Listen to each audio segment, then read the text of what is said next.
वालेकुम नाजरीन, मैं हूं तनवीर अहमद। नाजरीन, जिस तरह आपको पता है कि पिछले दिनों जो MPA नज़ीर चौहान उनके प्रोडक्शन ऑर्डर भी जारी किए स्पीकर ने, लेकिन उसके बावजूद उनको असम्बली के अजलास में शिरकत की इजाज़त नहीं मिली। साथ मोहसन मौजूद हैं। मोहसन असम्बली की बड़ी शानदार रिपोर्टर हैं और बड़ी छोटे छोटे पॉइंट पे भी इनकी नज़र होती है। तो इस वक्त मोहसन से पूछते हैं, मोहसन ये क्या माजरा है? हुक्मरान पार्टी के मेंबर हैं और इनके प्रोडक्शन ऑर्डर स्पीकर भी जारी करते हैं, इसके बावजूद इनको अजलास में शरीक नहीं, शिरकत की इजाज़त नहीं मिली। क्या इसका असल वजह क्या है? जहाँ तक नज़ीर चौहान का मामला है तो वो कहते हैं कि पहले तोलो फिर बोलो। जब नज़ीर चौहान ने पहले शहजाद अकबर पर ये इल्ज़ाम लगाया था कि वो गैर मुस्लिम हैं, या यानी मैं उस बहस में नहीं, मैं शहजाद नज़ीर चौहान के घर उनका इंटरव्यू करके भी आया था, जिसमें उन्होंने ये कहा था कि मेरे पास सबूत हैं। तो अब सोशल मीडिया पर ये बातें फैली तो आपको के ख़िलाफ़ एक पर्चा हुआ, फिर दूसरा, फिर तीसरा। इसमें एक पर्चा जो है वो है FIA साइबर क्राइम सेल ने दिया और इन्हें उठाया। आपके पास सबूत थे तो आप वो सबूत पेश करते। शायद इन्हें ये जोम था कि जहांगीर तरीन ग्रुप फुल फ्लैज उसी तरह इनकी पुष्टपनाही करेगा या इनके बैकअप पे आएगा जिस तरह वो जहांगीर तरीन के लिए आया। तो वो हमने ये देखा कि जहांगीर तरीन ने ख़ुद इतना ज़्यादा कंसर्न शो नहीं किया और वो ग्रुप भी इस तरह नज़ीर चौहान की बैक पे नहीं आया। फिर ये है कि अच्छा, इसमें मैं ज़रा आपको कथा कलामी माफ़ आपको रोकूँगा। नज़ीर चौहान के ये सारे बयानात शहजाद अकबर के ख़िलाफ़ उस वक्त आए जब जहांगीर तरीन के ख़िलाफ़ केसेस थे, और बुनियादी तौर पे तो वो जहांगीर तरीन के लिए ही सामने आए। और उस वक्त बड़ा मुतरब भाई वो ये है कि जहांगीर तरीन, हो सकता है कि जहांगीर तरीन वगैरह ने पुश किया हो। जहांगीर तरीन बेसिकली, मैं अगर सख्त लफ्ज़ इस्तेमाल करूं तो वो इतना ये नहीं है कि इतना ज़्यादा स्ट्रॉन्ग वो कोई डिसीजन मेकर हैं, ये मुझे पकड़ा दे कि वो डर कर फैसले करने वाले शख्स हैं। वो एक, मुझे तो, मैंने जितनी प्रेस कॉन्फ्रेंस उनकी अटेंड की हैं, मुझे तो वो कोई बाहिम्मत शख्स नज़र नहीं आए। देखिए ना, मुझे या आपको मुझसे कोई इख्तलाफ है तो आप बरमला उसका इजहार करें। मैं ये नहीं होना चाहिए कि मैं अली को कह दूं कि अली मेरे बिहाफ पे तुम बयान दे दो।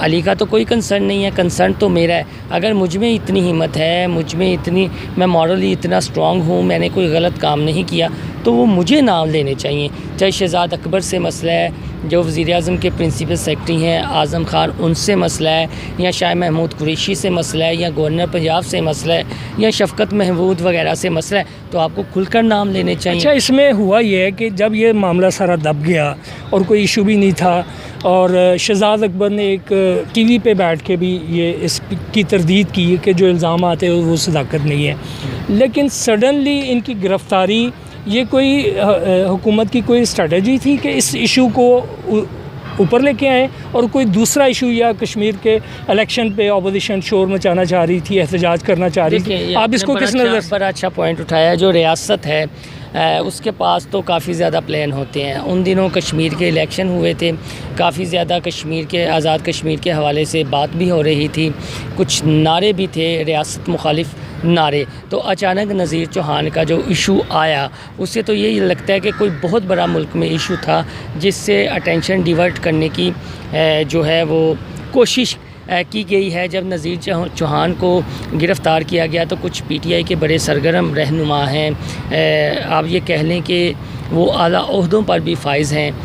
तो उनसे हमारी बात हुई तो उनका ये कहना था कि उन्हें ख़ुद भी समझ नहीं आई कि ये इस वक्त इस मौके पर एडवेंचर क्यों किया गया है, जबकि हम आज़ाद कश्मीर का इलेक्शन जीत चुके हैं और सियालकोट वाली सीट भी जो PP हल्का 38 की है वो सीट भी जीत हुआ। कि कुछ इन असम्बलियों से भी मुबर्रा ताकतें हैं ऊपर जो ये अवामी नुमाइंदों को किसी खूह खाते में नहीं डालती, कुछ नहीं समझती। और उसकी एक दफ़ा फिर आप ये कह लें कि सबूत मिला है जब चौधरी परवेज़ इलाही ने प्रोडक्शन आर्डर जारी किए तो नज़ीर चौहान को यहाँ पर पेश नहीं किया गया। ये अब इससे अगली बात, हम सीनियर पार्लिमानी रिपोर्टर हैं नवाज़ ताहिर आपका जो सॉफ्टवेयर है वो अपडेट हो गया और आपने फौरी सडनली एक लेटर भेजा जो यहाँ पे चौहान साहब हैं, मिनिस्टर हैं, उन्होंने वो लेटर भी पढ़ के और इस तरह मोशन बता रहे थे कि अगर आपके पास सबूत नहीं है। मैं नवाज़ ताहिर साहब से ये बात करूँगा, एक तो असम्बली के अंदर आज के अजलास में हुआ ये कि फूड डिपार्टमेंट के मतलब सवालात थे, कोई सरकारी अफसर इस असम्बली को इस खातर में नहीं लाता कि जब अजलास में उनसे सवाल के लिए उनको तलब किया जाता वो नहीं आते। और दूसरा जो चौहान ने उनका लेटर पढ़ा नज़ीर चौहान का, तो उस हवाले से नवाज़ ताहिर साहब आप किस तरह देखते हैं, इस असम्बली को किस तरह देखते हैं? स्पीकर की हैसियत को अपोजिशन हमेशा शोर मचाती है कि ये पार्लियामेंट बालादस्ती और हुकूमत मानती नहीं, ये हुकूमती ये मेंबर है। आप मुझे सिर्फ ये फरमाएं कि आप सबसे पहले कौन से सवाल का जवाब लेना चाहते हैं, आप अपनी प्रायोरिटी बताइए मुझे। अच्छा, ये जो नज़ीर चौहान वाला इशू है, हुकूमती मेंबर है, इनकी प्रोडक्शन ऑर्डर के बावजूद इनको असम्बली में नहीं शिरकत करने। देखें, जो प्रोडक्शन आर्डर हैं, हमें पहले तो इसकी बैकग्राउंड में जाना चाहिए। पंजाब में प्रोडक्शन आर्डर पहले नहीं होते थे। एक ऐसा अरसा आया जिस दौरान ये प्रोडक्शन आर्डर जारी नहीं होते रहे। मौजूदा असम्बली ने आके अपने रूल्स में जो कवायद व ज़वाबित थे उनमें तरमीम की। इससे पहले जो ब्यूरोक्रेसी थी वो इसकी आदी नहीं थी। ब्यूरोक्रेसी को हमेशा जो ताकतवर लोग होते हैं वो अपनी ताकत के लिए इस्तेमाल करते हैं, तो उसी तरह इस्तेमाल हुई। जहाँ तक बात है हाउस के हुक्म की वायलेशन की, तो ये वायलेशन बहरहाल हुई है और उस पे असम्बली ने जो इंदिया दिया है वो यही है, बल्कि बड़े क्लियर कट का है कि इस पे वो पीछे नहीं हटेगी, मुहासबा करेगी। अच्छा, ये सवाल। अब दूसरा ये कि आज आपको पता है कि फूड डिपार्टमेंट को यहाँ पे जवाब देने के लिए उनके किसी ज़िम्मेदारान को होना चाहिए था। 7 अरब का ये प्रोजेक्ट है, 5 अरब लग गया है। असम्बली के तादाद इनको अक्सर जो है ना हाज़िरी पूरी करने के लिए पूरी नहीं होती। और दूसरा, आज असम्बली की हैसियत ये है कि इस असम्बली ने फूड डिपार्टमेंट को बड़े अहम सवाल थे मैंने देखे हैं, तो कोई बंदा यहाँ पे जवाब देने के लिए मौजूद नहीं। देखें, जहाँ आप बात करते हैं कि बिल्डिंग पे 7 अरब रुपया लग गया, 7 लग जाए या 7 करोड़ अरब लग जाए या जितने भी पैसे लग जाएँ वो लगें इस बिल्डिंग पर। ये बिल्डिंग ना सिर्फ मेरे और आपके इस्तेमाल के लिए है, ना उनके इस्तेमाल के लिए जो अब हैं, ये आने वाले वक्त के लिए है। इससे पहले वाली जो असम्बली थी 1935 में, उसका संग बुनियाद रखा था डॉक्टर साहब जोगिंदर सिंह ने, तो वो तो अब नहीं है, वो तो चीचा वतनी में मदफून है। तो इसलिए इस पे पैसे कितने लगे ये एक अलग बात है। असम्बली का स्टेटस क्या रह गया? मैं आपसे माजरत नहीं, मेरा जवाब आपको, ये माजरत के साथ, ये असम्बली का हॉल छोटा था, यही कहना चाह रहे हैं ना भाई। ये स्ट्रक्चर सेम स्ट्रक्चर बना दिया, उस हॉल को एक्सटेंड कर देते, ये एक ज़मीनी बहस आ गई है, ठीक है ना। इसमें फिर कभी किसी दिन स्पेशली आपसे प्रोग्राम करेंगे, इस इशू पे आ जाएँ। जो आज का इशू है, मैं समझता हूँ कि आज की जो असम्बली की प्रोसीडिंग है बड़ी सेहतमंदाना है। जहाँ इसकी इब्तिदा होती है फयाज़ुल हसन चौहान के उस बयान से जो उन्होंने लेटर पढ़ा हाउस में नज़ीर चौहान का। नज़ीर चौहान ने कोई इल्ज़ाम किसी पर नहीं लगाया था। आज जब ये मामला ख़त्म हुआ है तो नज़ीर चौहान ने ख़ुद ये कहा है कि उन्होंने ट्विटर पर शहज़ाद अकबर का वो मैसेज जो है वो पढ़ लिया है कि वो ख़त्म नबूवत पे यकीन रखते हैं। और चूँकि उन्होंने कहा था कि अगर वो ये कहेंगे कि मैं ख़त्म नबूवत पे यकीन रखता हूँ तो जो मेरे खदशात थे उन पे मैं उनसे माज़रत करूँगा, और वो उन्होंने उससे माज़रत कर ली। अच्छा, ये एक जेंटलमैन, ये एक जेंटलमैन एक्ट है नज़ीर चौहान का, इसको उसी पैरा में देखना चाहिए जहाँ तक हाउस की कार्रवाई है। अच्छा, तो वो नज़ीर चौहान के प्रोडक्शन आर्डर पे शुरू हुई थी। प्रोडक्शन आर्डर वाला जो इशू है वो वहीं स्टैंड करता है। आज नज़ीर चौहान का जो मजहबी इशू था वो ख़त्म हो गया उनके लेटर के बाद और स्पीकर की वजाहत के बाद।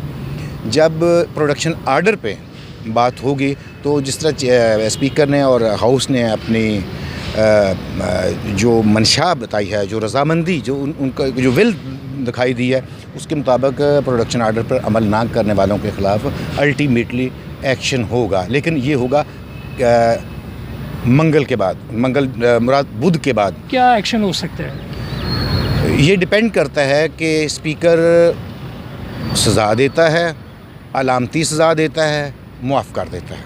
ये स्पीकर की स्वाबदीद है। या अगर कोई कमेटी बनती है तो कमेटी जो रिकमेंडेशंस देती है, या देखना ये है, ये टेस्ट केस होगा बिल पास होने के बाद। अगर कल बिल पास हो जाता है, इस्तेहकाक एक्ट जो गवर्नर ने वापस भेजा है, कल जब असम्बली इसको दोबारा पास करेगी तो फिर गवर्नर की उस पर साइन ऑफिसर्स के बारे में उसके मुताबिक सज़ा दी जा सकेगी। जी, जिस तरह आपने नवाज़ ताहिर से सुना, और ये सवाल अपनी जगह पे मौजूद है, ये ख़त्म नबूवत का मामला नज़ीर चौहान और शहज़ाद अकबर 1 to 1 शख्सियत का मामला नहीं है।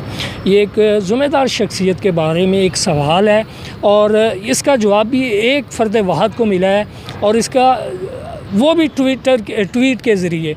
तो क्या पूरे पाकिस्तान की जो कौम है उसको ये इसका जवाब मिल गया कि शहज़ाद अकबर का अकीदा इस हवाले से क्या है कि नज़ीर चौहान को उन्होंने मुतमिन कर दिया। ये सवाल था मेरा नवाज़ ताहिर साहब से, तो मैं उनसे यही सवाल मैं ये समझता हूँ कि ये जो जवाब है शहज़ाद अकबर का, ये पूरी कौम के लिए है। जब एक सूबे की सबसे बड़ी असम्बली में एक मैसेज पढ़ के सुनाया गया तो ये सफिशेंट होना चाहिए। जी बिल्कुल, एक शख्स अलानिया ये इज़हार करे कि वो ख़त्म नबूवत पे यकीन रखता है, तो उसके बाद किसी शख्सियत को ये सवाल उठाने की हिम्मत नहीं होनी चाहिए। कोई शख्स अपने तौर पे ये ऐलान करता है कि मैं हज़रत मोहम्मद सल्लल्लाहु अलैहि वसल्लम की ख़त्म नबूवत पे यकीन रखता हूँ, तो हम सबको भी यकीन करना चाहिए। चूँकि हमारा प्रोग्राम ज़रा वक्त थोड़ा होता है, ये प्रोग्राम भी अपने वक्त से थोड़ा तजावज़ कर गया। नेक्स्ट टाइम मज़ीद जो सवाल रह गए हैं उस पर हम बात करेंगे। Tanveer Ahmed, city news, Lahore.